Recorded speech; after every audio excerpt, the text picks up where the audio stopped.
Logic. It is the science of reasoning. Stuart says, logic is the science of inference. It teaches how one judgment may be inferred from the other judgments. To reason is to infer. Hence, it is usually called the science of reasoning.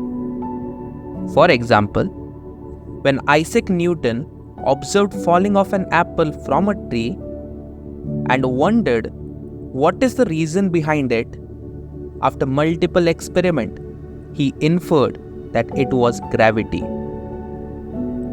The science of logic exists in two parts: the logic of form, that is formal or pure logic, and the logic of reality or truth, that is inductive logic.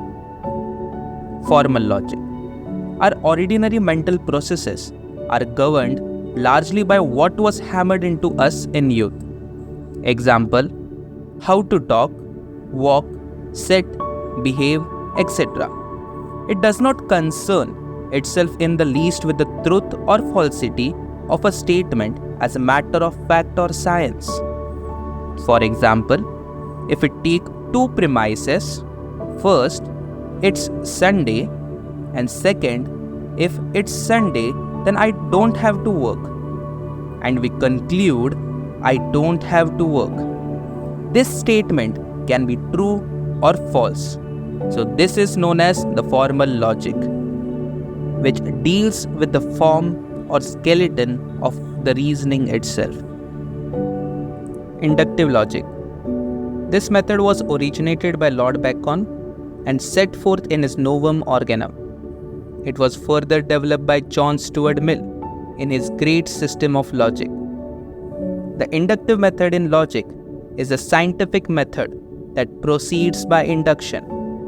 It requires exact observation, correct interpretation of the observed fact with a view to understanding them in relation to each other and to their causes, rational explanation of the facts by referring them to the real cause or law, scientific construction by putting the facts in such coordination that the system reached shall agree with the reality.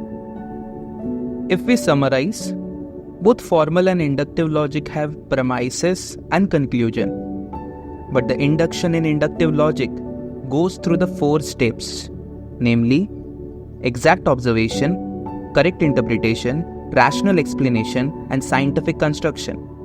So inductive logic is always true.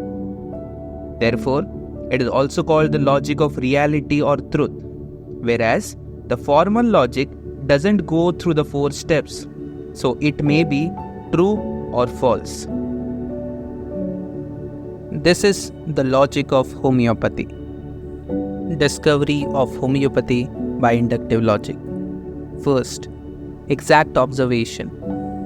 The disappointment of Hahnemann with the practice of medicine was manifested in the 18th century, was a direct result of his faculties of observation and reasoning.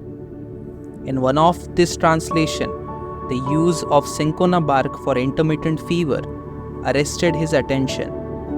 His interest was aroused and experiments with medicinal substance were begun. Second, correct interpretation. From the data collected by drug proving on the groups of prover, conclusion was made that the law of similar was behind all such phenomena. Third, rational explanation.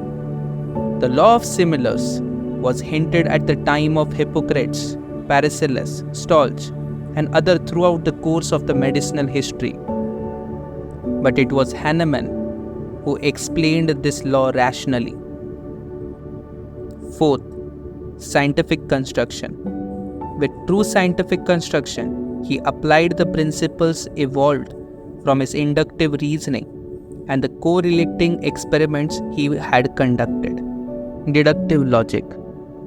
As induction is the antonym of deduction, it has been supposed that the two processes are in some way antagonistic. But this is an error. Actually, they are simply just opposite ways of arriving at the same conclusion. Now, If we compare both the logic, the inductive logic moves from particular to general, and the deductive logic moves from general to particular. In the end, Stuart Close has given other examples of inductive or deductive logic. First is the characteristic symptom. These are general symptoms or generalization inferred or deducted from particular symptoms by the logical process of generalizing. For example, pulsatilla patients are worse in warm room or better in open air. Aggravation in warm room therefore is a keynote or characteristic symptom or a general of pulsatilla. Similarly, pathological unit of symptom, totality of symptom, individualization, generalizing for repertory work, law of causation can be explained by the art of generalizing.